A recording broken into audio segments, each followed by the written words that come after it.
Voice کی کتاب اس کا 11واں باب اس کی پہلی 2 آیات، اپنی روٹی پانی میں ڈال دے کیونکہ تو بہت دنوں کے بعد اسے پائے گا، 7 کو بلکہ 8 کو حصے دے کیونکہ تو نہیں جانتا زمین پر کیا بلا آئے گی۔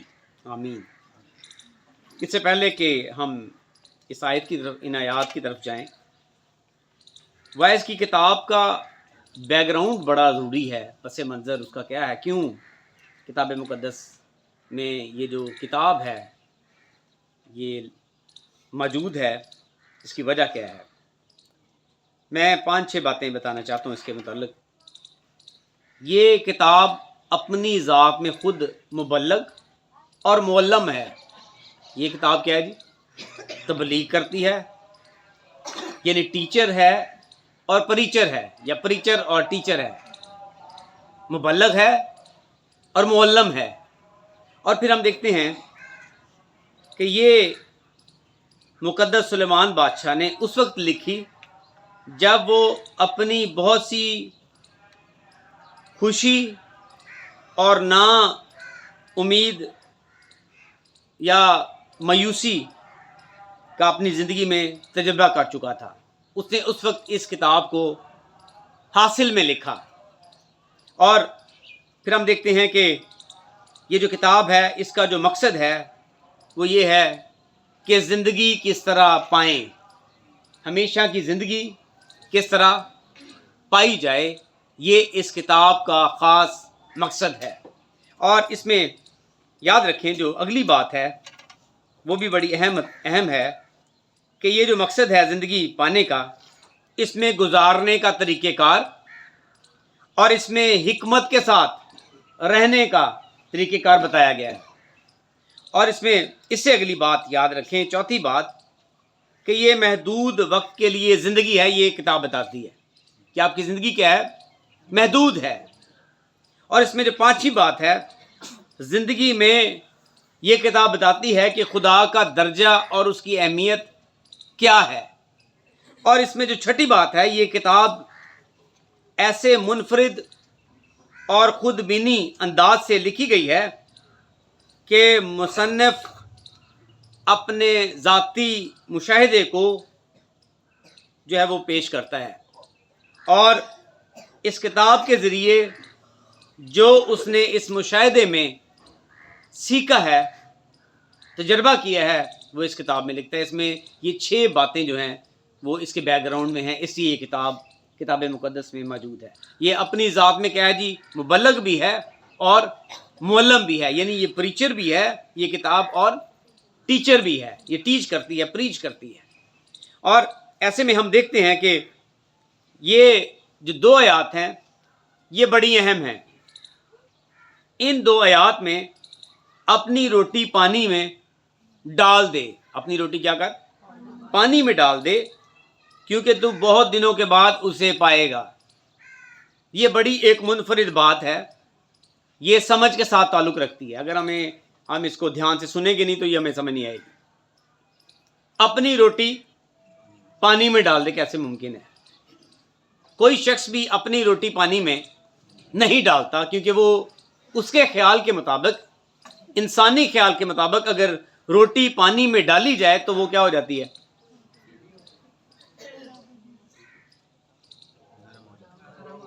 نرم تو ہو جائے گی، اور کیا ہوگا، ضائع ہو جائے گی۔ روٹی پانی میں، انسان اپنی روٹی پانی میں ڈال دے تو وہ کیا سوچتا ہے کہ وہ اس کا ضیاع ہے۔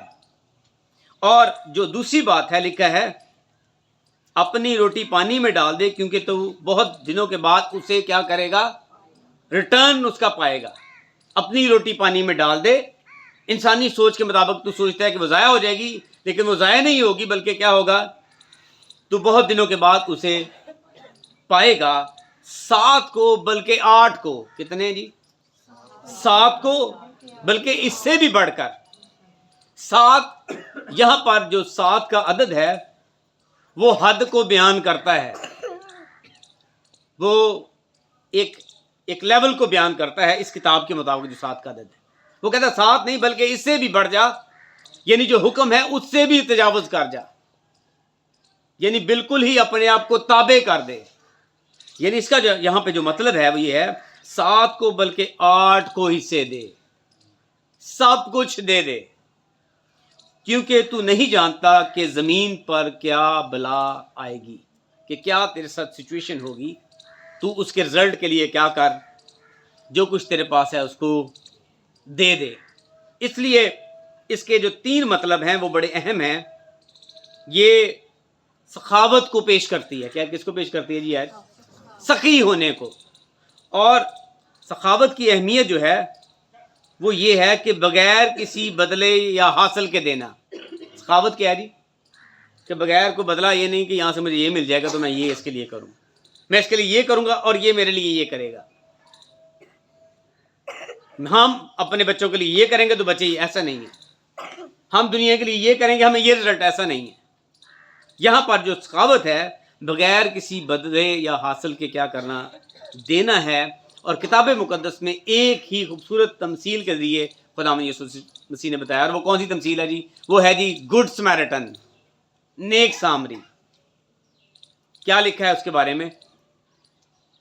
کہ ایک شخص، ڈاکوؤں نے کیا کیا، ادموات چھوڑ کر چلے گئے، اور وہاں سے ایک گزرا، شاباش، کاہن.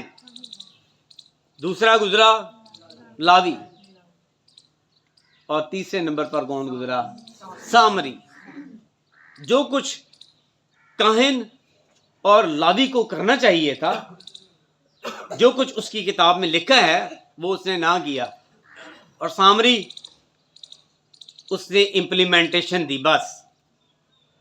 اور وہاں پر کوئی رزلٹ نہیں لکھا کہ اس کو یہ مل گیا، اس نے یہ حاصل کر لیا،